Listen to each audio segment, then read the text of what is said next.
There are things in our history that you probably never imagined. Switzerland, for example. You know where Switzerland is, right? That beautiful little country where my grandfathers come from, in the mountains between Italy and Germany. Switzerland. Did you know that Muslims were in Switzerland in force for 150 years? Very interesting.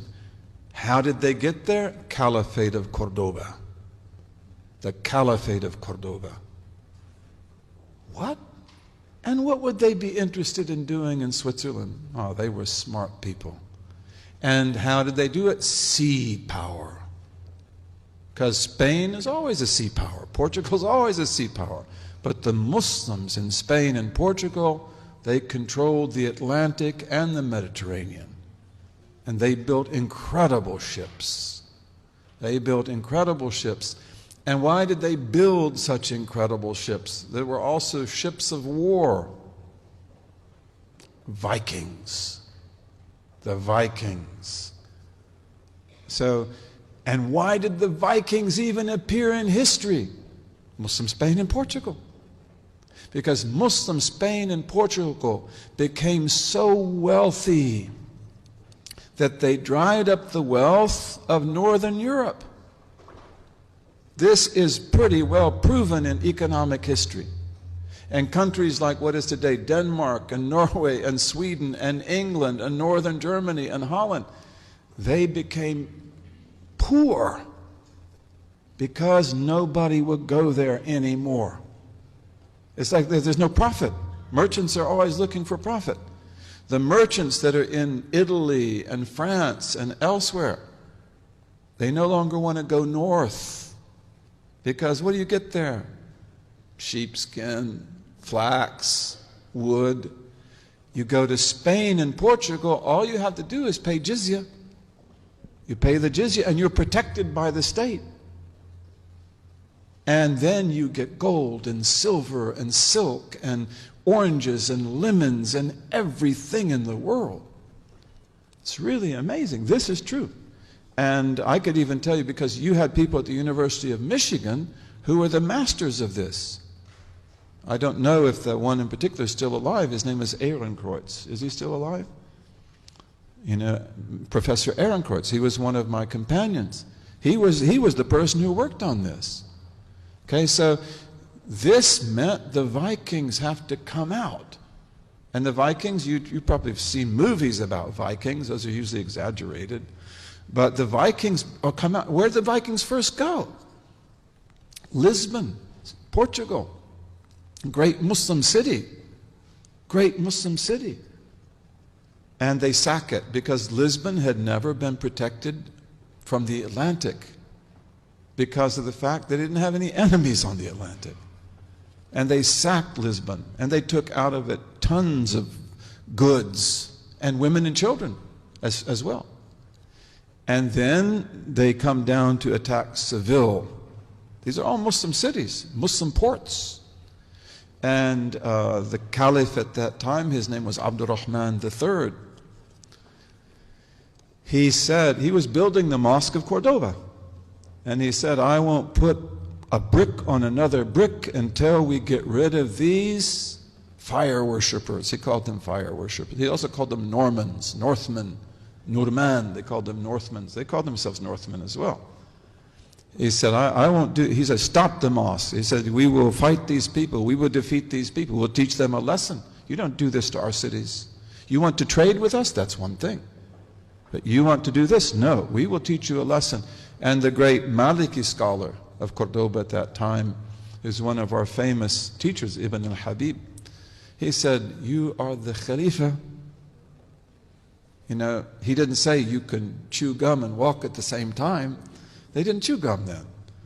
But he said that, you know, you can still build the mosque and you can still take care of the Vikings. And they declared jihad. And in 100 days, the Vikings were finished. Finished. And they were punished.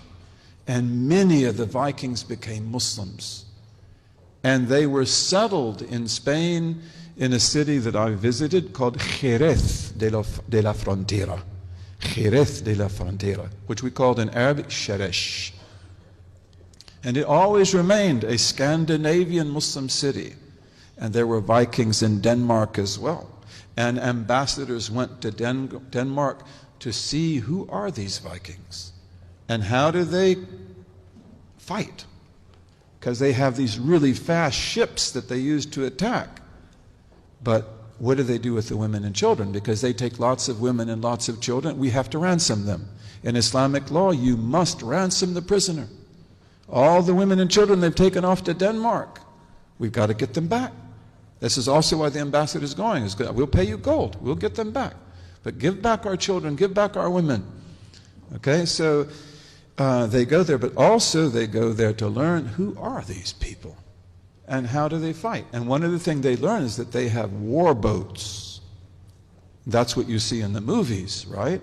But they have barges. And the barges are where they put the women and children. The barges are where they put the gold and silver.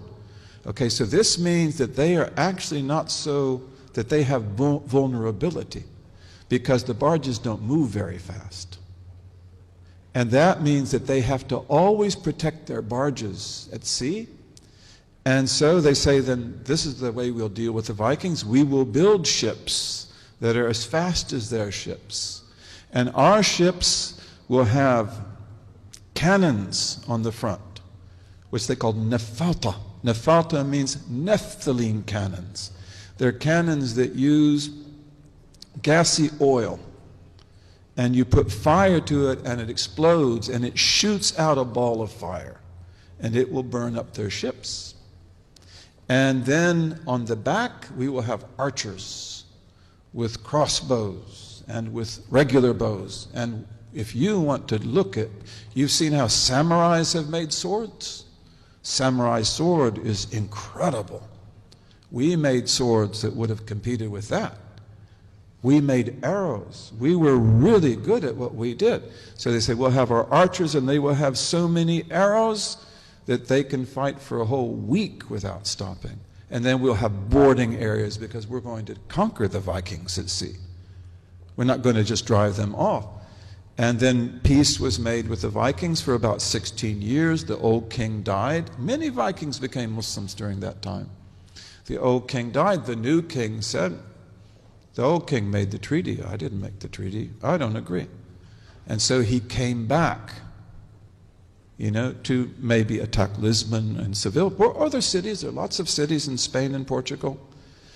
But also they said set up towers along the whole coast. And you can go there. I'd love to take you there. The whole Portuguese coast still has those towers. And the Spanish coast also has a lot of those towers. But they were really needed in the Portuguese coast. And these towers are so close to each other that they can send smoke signals, light signals, mirror signals.